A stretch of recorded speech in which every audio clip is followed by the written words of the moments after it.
وَأَشْرَقَتِ الْأَرْضُ بِنُورِ رَبِّهَا وَوُضِعَ الْكِتَابُ وَجِيءَ بِالنَّبِيِّينَ وَالشُّهَدَاءِ وَقُضِيَ بَيْنَهُم بِالْحَقِّ وَهُمْ لَا يُظْلَمُونَ۔ اور زمین جو ہے وہ اللہ کے نور کے ساتھ چمک اٹھے گی۔ یہ قیامت کے دن کا تذکرہ ہو رہا ہے۔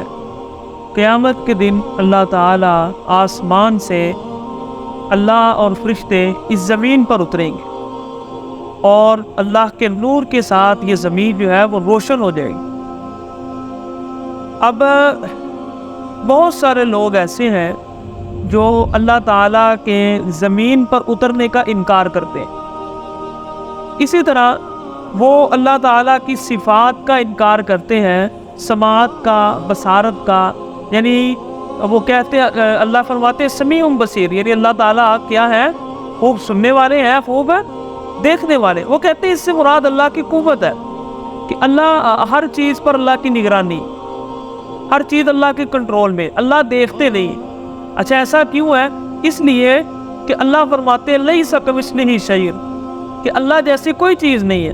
اور اگر ہم یہ مان لیں کہ اللہ تعالیٰ دیکھتے ہیں تو انسان بھی دیکھتا ہے، اس کا مطلب ہے کہ اللہ انسان جیسے ہو گئے۔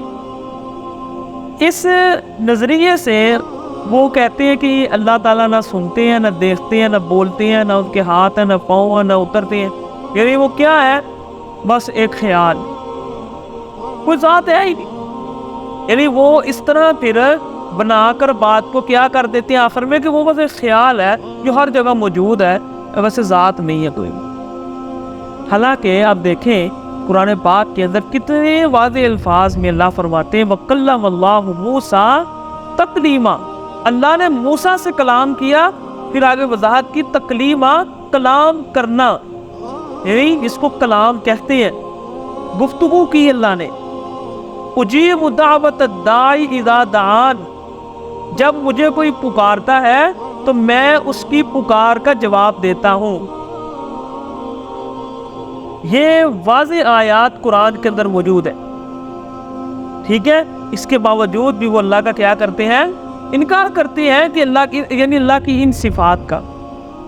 حالانکہ قرآن کے اندر جو آیت ہے نا لیس کمثلہ شیء، کہ اللہ جیسی کوئی چیز نہیں، وہ آپ دیکھیں دو لوگ بھی ہوں، اس کا نام بھی اگر احمد ہے تو اس کا نام دونوں کو احمد ہے، تو دونوں کی صفات ایک جیسی نہیں ہے، دونوں دیکھتے ہیں، دونوں کی بصارت ایک جیسی نہیں ہے، دونوں کی صلاحیت سوچنے کی ایک جیسی نہیں ہے، دونوں کی قوت ایک جیسی نہیں ہے۔ اگر دو انسان آپس میں ایک جیسے نہیں ہے تو اللہ تعالیٰ انسان کے برابر کیسے ہو سکتے ہیں؟ آپ یہ کیسے کہہ سکتے ہیں کہ مگر اللہ کی بصارت کو مانیں گے تو وہ انسان جیسی ہوگی؟ ایسے کیسے ممکن ہے؟ اللہ دیکھتے ہیں، اللہ سنتے ہیں، وہ اس طرح جس طرح اس کی شان کے لائق ہے، اس کی سماعت، اس کی بصارت وہ اس کی شان کے لائق ہے، وہ عام انسانوں جیسا نہیں ہے۔ تو اس لیے اللہ اتریں گے قیامت کے دن، اللہ آسمان زمین پر ہر روز اترتے ہیں، اپنی ذات کے ساتھ اترتے ہیں، اللہ سنتے ہیں، دیکھتے ہیں، ٹھیک ہے نا؟ تو آگے اللہ فرما رہے ہیں وَقُضِيَ بَيْنَهُم بِالْحَقِّ، قیامت کے دن اللہ آئیں گے زمین پر اور کتاب جو ہے وہ سامنے رکھ دی جائے گی جس پر نامہ اعمال یعنی لوگوں کے اعمال لکھے ہیں، اور انبیاء اور شہداء گواہ یعنی جنہوں نے لوگوں تک اللہ کا پیغام پہنچایا، علماء۔ وَقُضِيَ بَيْنَهُم بِالْحَقِّ، اور لوگوں کے درمیان فیصلہ کیا جائے گا حق کے ساتھ، وَهُمْ لَا يُظْلَمُونَ، اور ان پر ذرا بھی ظلم نہیں کیا جائے گا۔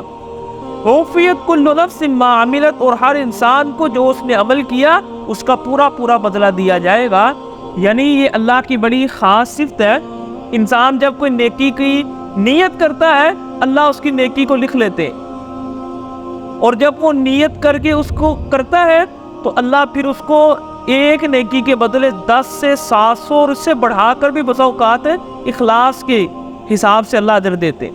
لیکن برائی کے لیے جب آپ نیت کرتے ہیں اللہ لکھتے نہیں ہے، اور جب انسان وہ عمل کرتا ہے تو صرف ایک برائی پر ایک گناہ لکھتے ہیں۔ تو یہ اللہ تعالیٰ کا بندوں پر احسان ہے۔ اللہ فرماتے وَوَفِّيَتْ كُلُّ نَفْسٍ مَّا عَمِلَتْ، اللہ ہر انسان کو پورا بدلہ دیں گے اللہ کسی پر ظلم نہیں کریں گے. وَهُوَ أَعْلَمُ بِمَا يَفْعَلُونَ، کیونکہ اللہ بہت اچھی طرح جانتے ہیں جو لوگ اعمال کر رہے ہیں.